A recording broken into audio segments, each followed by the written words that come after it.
Astăzi am primit un produs nou, încă nu este apărut pe piață.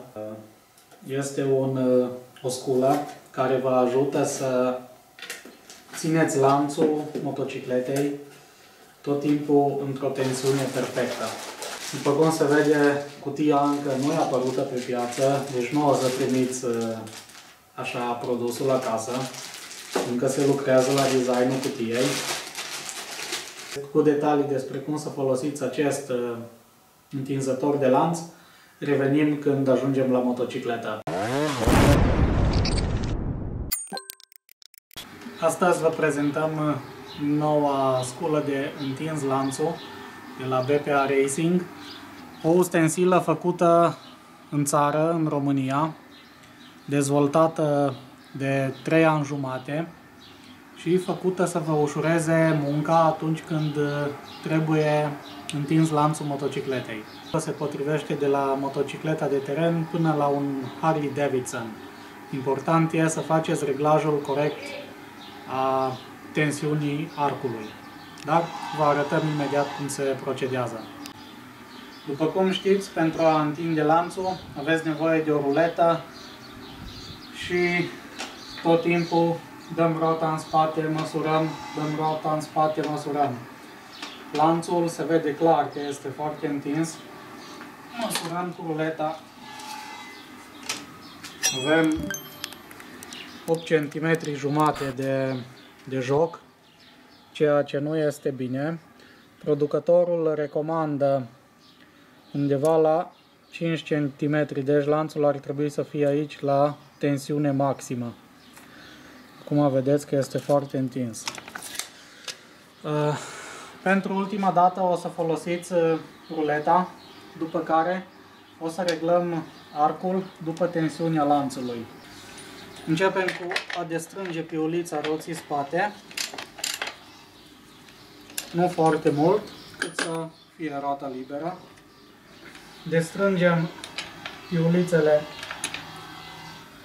de la întinzătorul lanțului și începem să dăm roata în spate.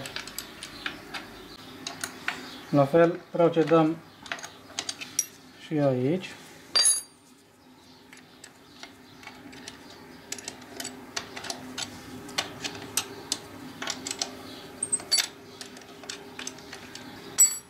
Măsurăm să vedem dacă suntem în specificații.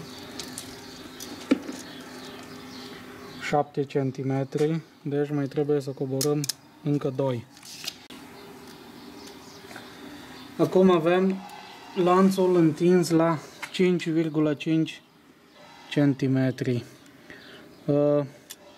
După 4 ani de dat cu beta, vă pot asigura că asta e distanța sigură, adică asta e jocul maxim pe care îl poate avea lanțul. Aici trebuie să aveți grijă ca roata să fie aliniată la semne. Sau ce mai îmi place mie să fac e să iau un șubler, dar dacă nu aveți un șubler, vă arăt cu ruleta din bascula până la capătul axului roții. Trebuie să aveți o distanță egală. Aici avem 6,52 de milimetri. Să vedem și pe cealaltă parte. Aici avem 6,5 și continuăm să dăm înapoi până la 6,52. 6,52. Blocăm piulițele.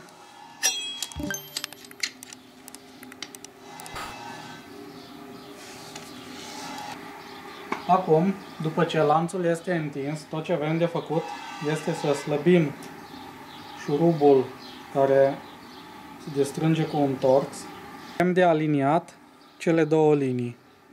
Linia de pe piulița care e mobilă cu linia de pe scula de întins lanțul BPA.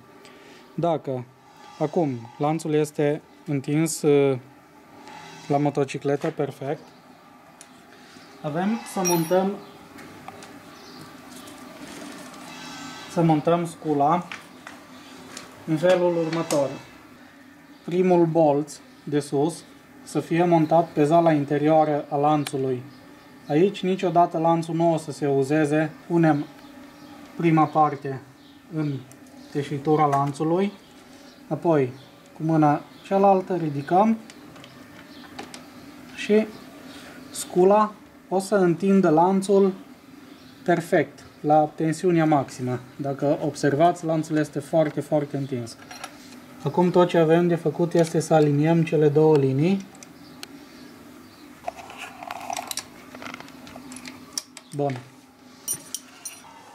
Dăm scula jos, iar de fiecare dată când vreți să întindeți lanțul, nu aveți decât să montați scula întotdeauna pe zala interioară, o țineți fixată cu mâna și ridicat pe lanț.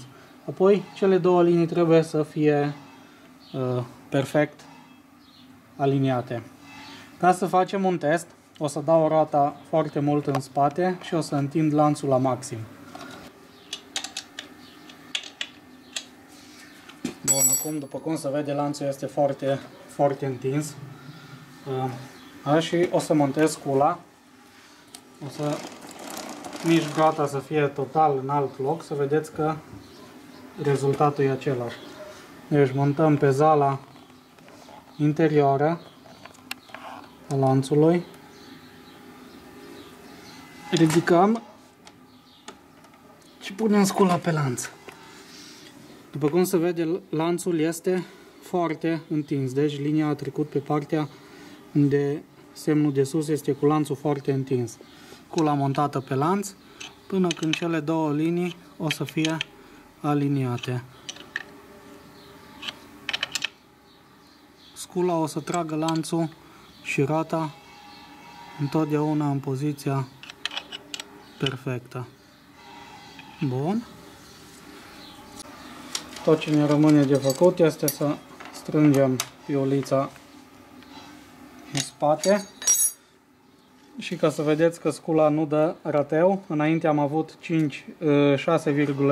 mm și acum avem 6,52 mm.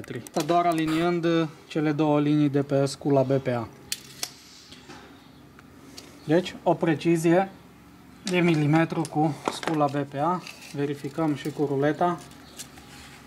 5 cm jumate, exact cât am lăsat înainte. Deci, cu scula BPA avem întotdeauna o reglare perfectă a lanțului. O să facem un test și după vreo 20-30 de ore cu motocicleta, să vedeți cât de mult se întinde lanțul și cât de mult vă ajută această sculă, pentru că în 3, într-un minut aveți lanțul întins. Și uităm de metoda celor 3 degete, care la unii o să le dea un lanț prea întins, la alții un lanț prea mole. Așadar, intrați pe bparacing.com, folosiți codul ZONAENDURO30 și o să aveți un discount de 30% pentru acest întinzător inovator de lanț.